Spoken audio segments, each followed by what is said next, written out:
From advertising to software as a service to data. Across all of our programs and clients, we've seen a 55 to 65% open rate. Getting brands authentically integrated into content performs better than TV advertising. Typical lifespan of an article is about 24 to 36 hours. If we're reaching out to the right person with the right message and a clear call to action, then it's just a matter of timing. Welcome to the MarTech Podcast, and I Hear Everything production. In this podcast, you'll hear the stories of world-class marketers that use technology to drive business results and achieve career success. We'll unearth the real-world experiences of some of the brightest minds in the marketing and technology space so you can learn the tools, tips, and tricks they've learned along the way. Now here's the host of the MarTech Podcast, Benjamin Shapiro. Welcome to the MarTech Podcast. I'm your host, Benjamin Shapiro, and today we're going to discuss trends that may end up defining the future of marketing. Joining us is Dan Radu, who is the president of Macro, which is a B2B global marketing agency that specializes in digital marketing and CRM. Macro offers their clients either dedicated or project-based resources to scale marketing operations, campaigns. They add their technical expertise to your team. They can accelerate your marketing projects, and they use global resources as a natural team extension. And today, Dan and I are going to talk about the future of the marketing profession. All right, here's the first part of my conversation with Dan Radu, the president of Macro. Dan, welcome to the MarTech Podcast. Good to be here, Ben. Thanks for having me. Excited to have you here. Excited to talk a little bit about B2B marketing, and let's break out our crystal balls here. We're going to talk about the future. So you've just hit your 10-year anniversary running a B2B marketing agency. You're now a global marketing agency. I'm sure that you've seen some things and learned a little bit about how marketing works. Talk to me about what you've seen over the last 10 years and what does that make you think is going to happen for marketers in the future? Well, in the last 10 years have been a ride. I think 10, 15 years, it's sort of like eons ago in digital. When I started, things like marketing automations were pretty new or new concept. The word MarTech was barely being coined at that time, and there were just not enough people around making sense of all this. And now there's more, like, for example, just a little anecdote. I had a job, in my first job in demand generation consulting. My manager was doing a CRM project and even know the difference between contacts and accounts. And they were running a demand generation CRM project. That's how it was 11, 12 years ago. Now, these are basic skills for anybody who wants to get into digital. It's kind of funny thinking back. 10 years doesn't sound like a long time ago. Obviously, technology moves quicker than, let's call it real life. But 10 years ago, Facebook's ad platform was just sort of coming out on the commercial side, right? Becoming one of the dominant players. We really didn't focus on digital advertising. It wasn't the primary consumer of marketing budgets.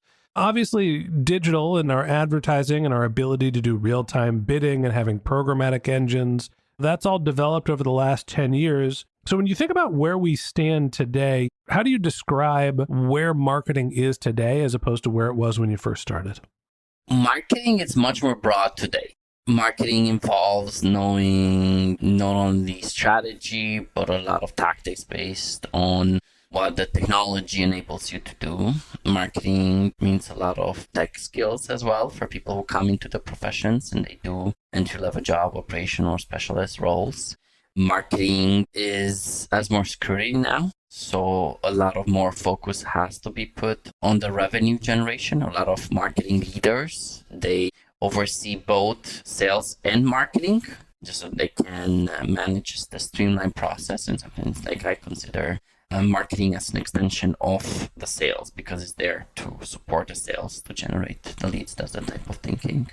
Yeah, it's interesting. I think of the rise of the CRO and sort of the departure of the CMO. We've seen a lot of brands, as you mentioned, kind of merge marketing and sales together, also customer success and focus on revenue.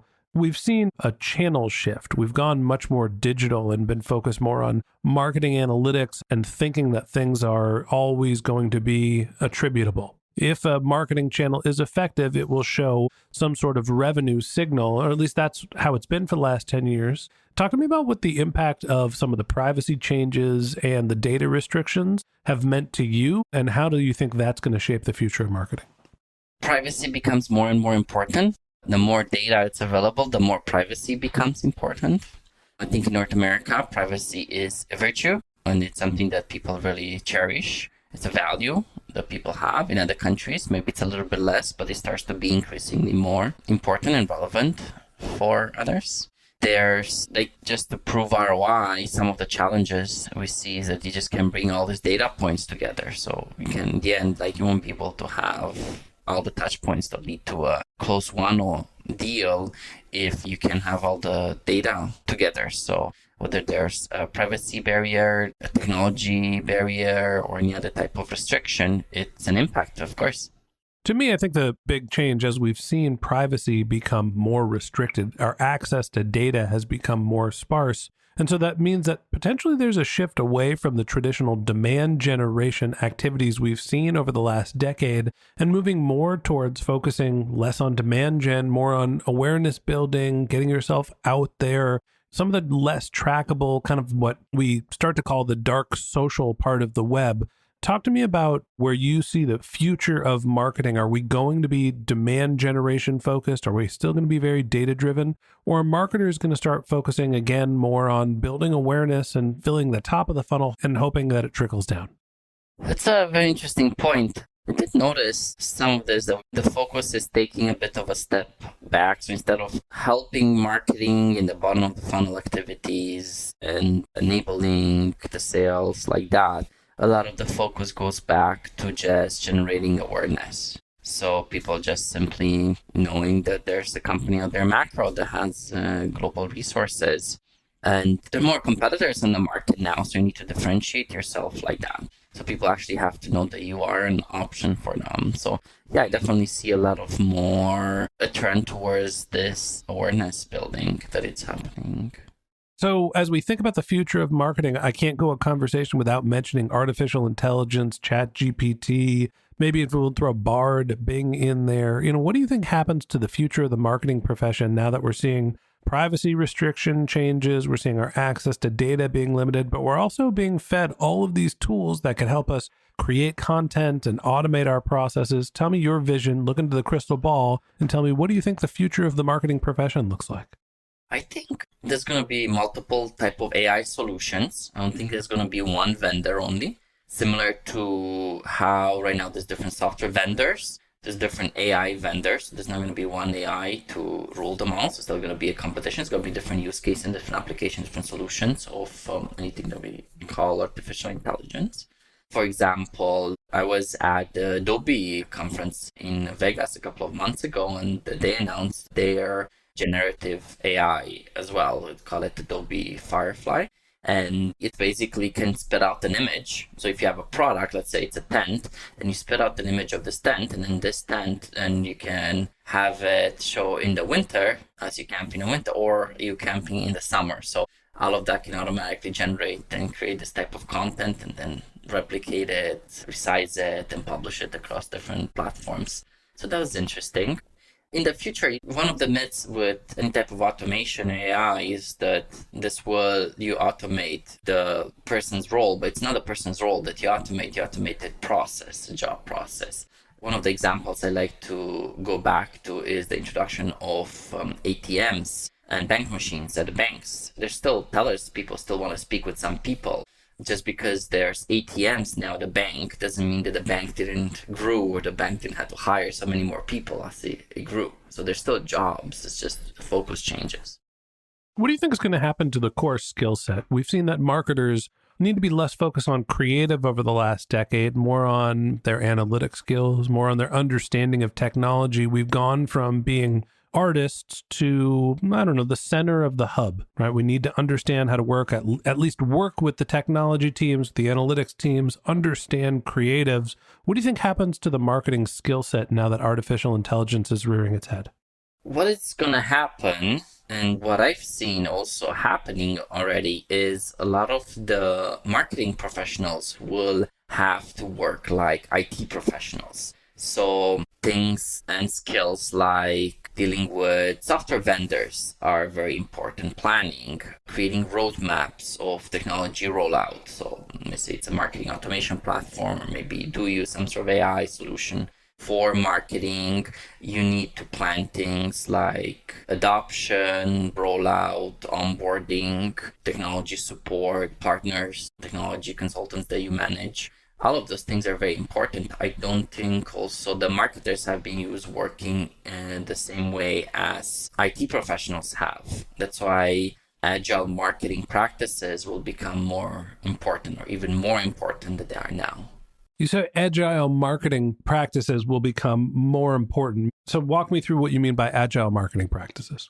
So for example, working in sprints, let's say marketing team having a project manager that sets certain sprint objectives and deliverables for 2 weeks, working with different stakeholders in the marketing organization that want to launch campaigns, and then taking all this, putting it into a sprint plan, giving it to an execution team to deliver on that, understanding what are blockers, understanding what type of skills, different skills that different teams are needed to come together, adjusting, reiterating everything every 2 weeks. And even the people that manage the marketing technology, they have to understand and work with things like releases, product updates, servers being down, systems not fully working, and they have to set those expectations to the rest of the stakeholders in the marketing organization. And they have to make sure that they avoid things like tech debt. So just being stuck by your technology and spending most of the time troubleshooting as opposed to having the technology enabling the business. Technology should enable the business, not impede the business. It's funny, I think of some of the marketing activities that I've run over the last, year or so. One was building a database. One was figuring out how to integrate that database with a business intelligence tool to be able to enrich data, to be able to run a remarketing campaign. And at the end, there was produce a piece of creative to leverage our retargeting cloud that we built. Very little of that has to do with what you traditionally would think of marketing. And I'm working with vendors who are experts to be able to build a database and refine it and filter our data and get it in the right format and build our charts and blah, blah, blah, blah, blah, blah. My point is, that's not exactly something that I studied in college. So what do you think are the best ways that as the marketing profession changes, marketers can continue to work to stay ahead of the technology curve and ahead of the skill set curve to make sure that they have a job and are reliable assets to their company? I also think that the education system will change. There's definitely going to be an impact.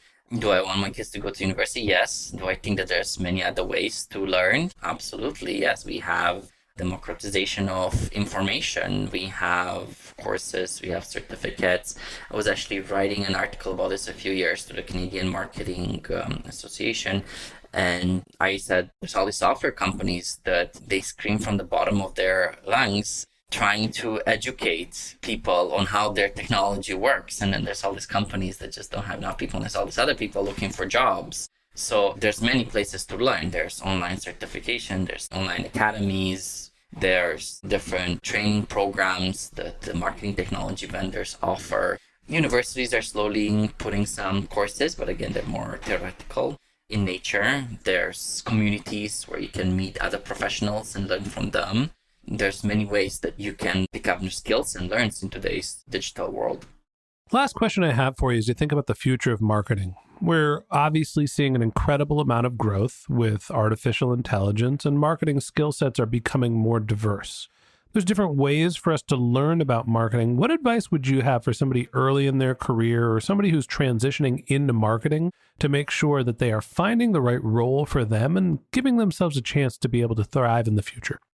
I think understanding the strategies as well that you learn in school, keep those in mind. If you're starting off, you might not understand how that applies to your day-to-day job or entry-level tasks that you have to do, or the fundamentals that you're exposed to in your early career days. But I think keeping in mind the overall picture, keeping a basic marketing, like making easy process for the customer to buy, creating a pleasant experience, something visually appealing, things like creating convenience, understanding why the customer needs something. Those are fundamentals that won't go away. No matter what the technology is, no matter our ability with having machine learning help us support our marketing, there still has to be a fundamental understanding of who your customer is. At the end of the day, marketing, the practices might change, the skill sets to be a successful marketer might develop, but marketing is still marketing. It's still understanding who your customer is, understanding what their desires, their needs are, and being able to articulate your product's promise to them to help them complete a transaction. The fundamentals haven't changed no matter how much the technology does. And that wraps up this episode of the MarTech Podcast. Thanks for listening to my conversation with Dan Radu, the president of Macro. Join us again tomorrow when Dan and I continue our conversation talking about globalization in technology marketing. If you can't wait until our next episode and you'd like to learn more about Dan, you can find a link to his LinkedIn profile in our show notes. You can contact him on Twitter where his handle is Dan Radu, that's DANRADU, or you could visit his company's website, which is macromator.com, MACROMATOR.com. Just one more link in our show notes I'd like to tell you about. If you didn't have a chance to take notes while you were listening to this podcast, head over to martechpod.com where we have summaries of all of our episodes and contact information for our guests. You can also subscribe to our weekly newsletter, and you can even send us your topic suggestions or your marketing questions, which we'll answer live on our show. Of course, you can always reach out on social media. Our handle is MarTechPod, MARTECHPOD, on LinkedIn, Twitter, Instagram, and Facebook, or you can contact me directly. My handle is Ben J. Shap, BENJSHAP. And if you haven't subscribed yet and you want a daily stream of marketing and technology knowledge in your podcast feed, we're going to publish an episode every day this year. So hit the subscribe button in your podcast app, and we'll be back in your feed tomorrow morning. All right, that's it for today. But until next time, my advice is to just focus on keeping your customers happy.